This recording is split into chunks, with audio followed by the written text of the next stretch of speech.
नमस्कारः। षष्ठकक्ष्यायाः रुचिरा इति पुस्तकस्य अनुशिक्षणे स्वागतम्। अद्य वयं पञ्चमं पाठं पठामः। पाठस्य नाम अस्ति वृक्षाः। अस्मिन् भागे वयं विभक्तिविषये संक्षिप्तं परिचयं प्राप्नुमः। प्रियछात्राः, एतावत्पर्यन्तम् अकारान्त पुंलिङ्गशब्दानाम्, आकारान्त स्त्रीलिङ्गशब्दानाम्, आकारान्त नपुंसकलिङ्गशब्दानां च प्रथमा विभक्तिरूपाणि पठितानि। चषकः, चषकौ, चषकाः, दोला, दोले, दोलाः, पुस्तकं, पुस्तके, पुस्तकानि। भवन्तः जानन्ति वा विभक्तिः इत्युक्ते किम्? विभक्तिः इत्युक्ते विभागः इति अर्थः। कति विभक्तयः सन्ति? 7 विभक्तयः सन्ति। ताः सन्ति प्रथमा फर्स्ट, द्वितीया सेकेंड, तृतीया थर्ड, चतुर्थी फोर्थ, पंचमी फिफ्थ, षष्ठी सिक्स्थ, सप्तमी सेवन्थ इति। संबोधना प्रथमा इति प्रथमा विभक्तेः एकः प्रकारः अपि अस्ति।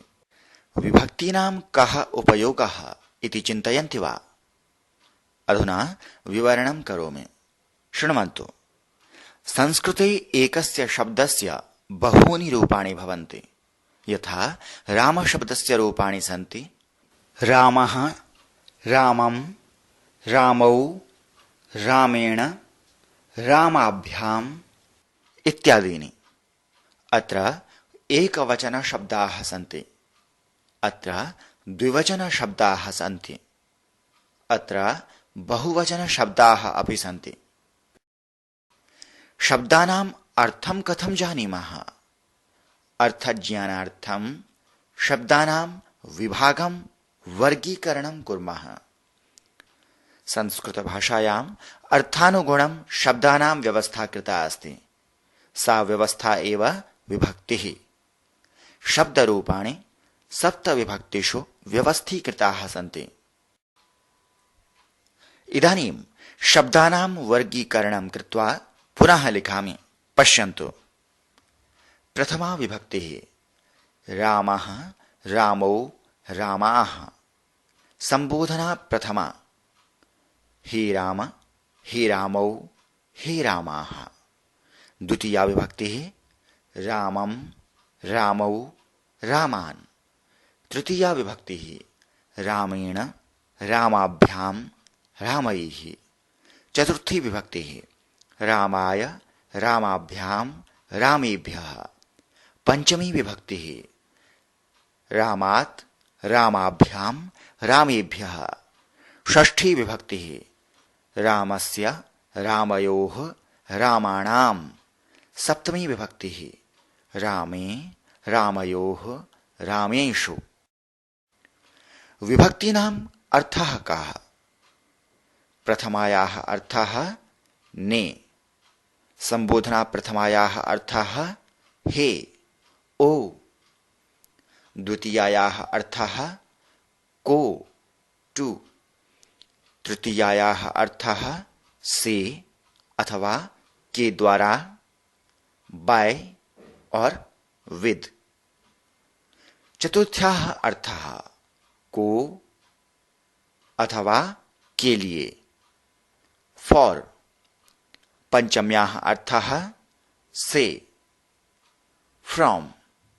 षष्ठ्याः अर्थः का, के, की, ऑफ। सप्तम्याः अर्थः में, पर, इन, ऑन।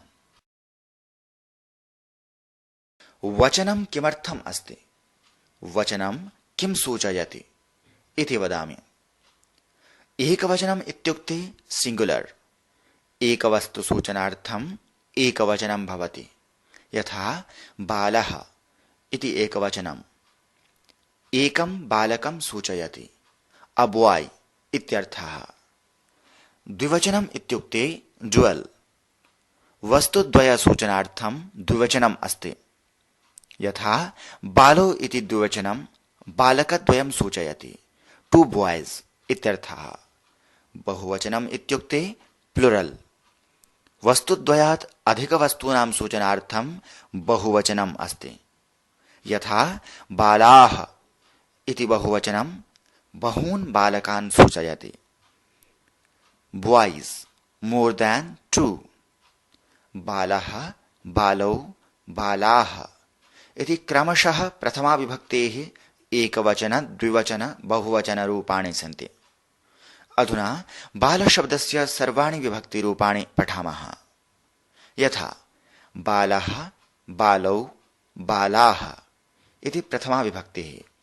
हे बाल हे बालौ हे बालाः इति संबोधना प्रथमा विभक्तिः। बालं बालौ बालान् इति द्वितीया विभक्तिः।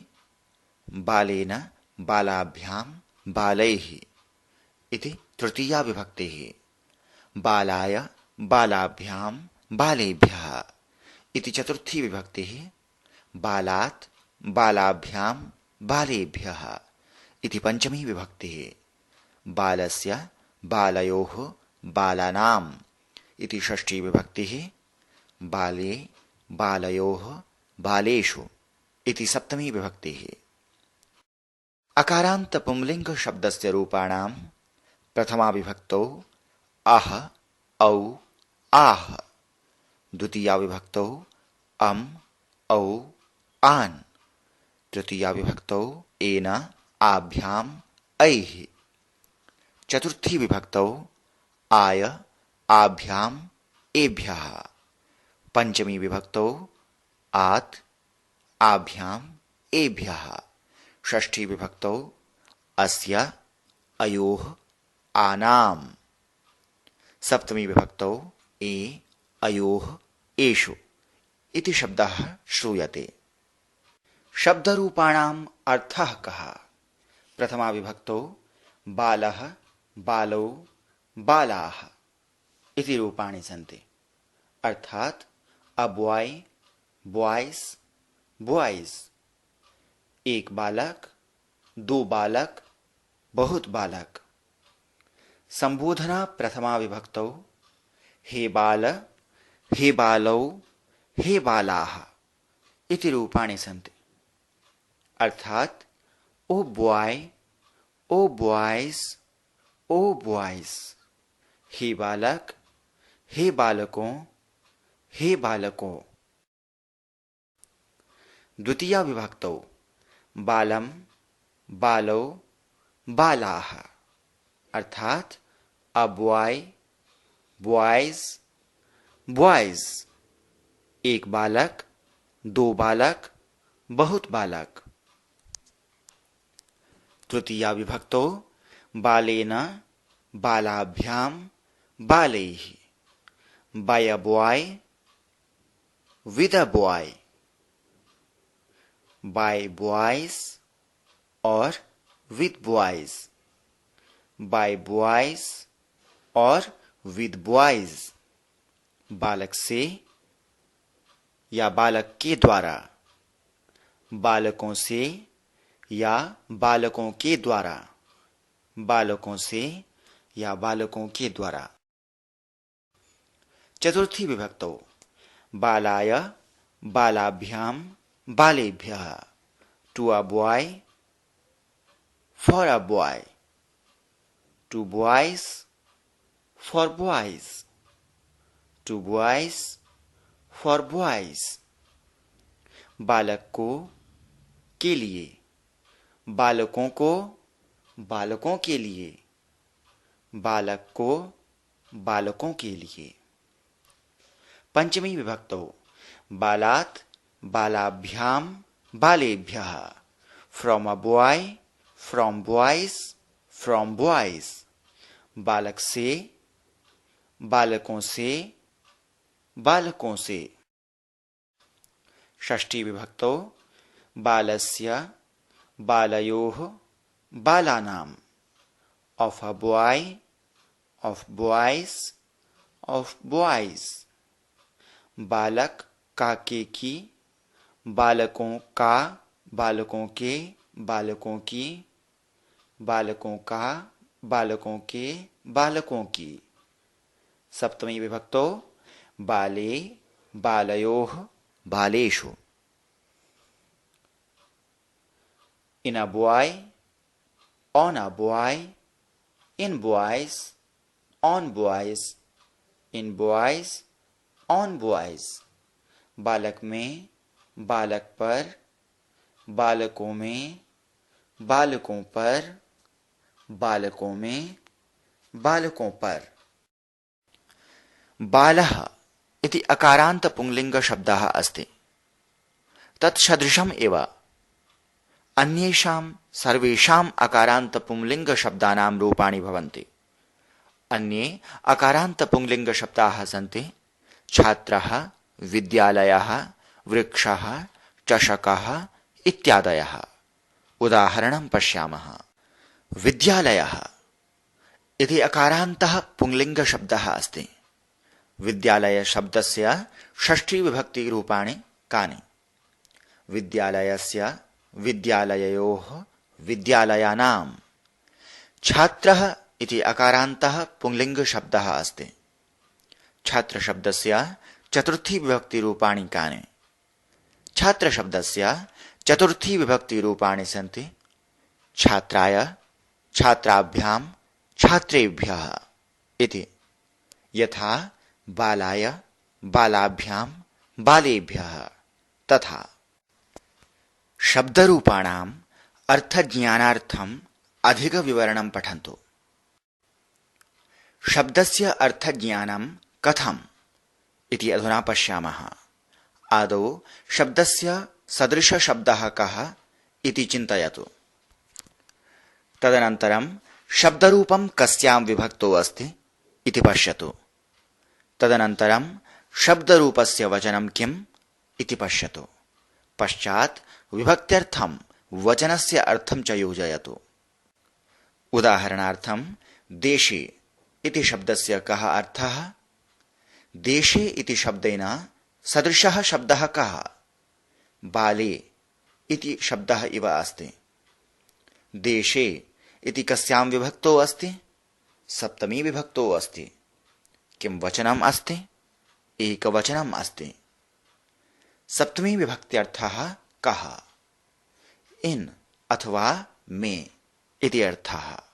अतः देशे इत्यस्य अर्थः अस्ति इन द कंट्री, देश में इति। देशेषु इति शब्दस्य कः अर्थः? देशेषु इति बालेषु शब्दसदृशः अस्ति। सप्तमी विभक्तौ अस्ति, बहुवचनम् अस्ति। अतः देशेषु इत्युक्ते बहुत देशों में अथवा इन मेनी कंट्रीज इति अर्थः। इतर भाषा शब्दार्थं संस्कृत शब्दान्वेषणं कथम् इति पश्यामः। उदाहरणार्थं देश के लिए अथवा फॉर द कंट्री इति अर्थे कः संस्कृत शब्दः भवति? के लिए इति अर्थः कस्यां विभक्तौ भवति?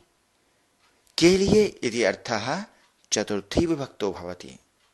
चतुर्थी विभक्तौ देश शब्दस्य रूपाणि भवन्ति देशाय, देशाभ्यां, देशेभ्यः इति।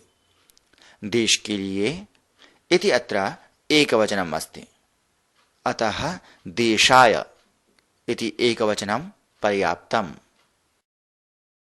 अधुना वदतु इन स्कूल्स विद्यालयों में इति अर्थे संस्कृत शब्दः कः भवति? स्कूल इत्यस्य संस्कृत शब्दः अस्ति विद्यालयः। इन अथवा में इति अर्थः सप्तमी विभक्तिं सूचयति। विद्यालय शब्दस्य सप्तमी विभक्तौ किं रूपं भवति? विद्यालये, विद्यालययोः, विद्यालयेषु इति। अत्र इन स्कूल्स इति बहुवचनम् अस्ति। अतः विद्यालयेषु इति बहुवचनरूपम् अपेक्षितं भवति।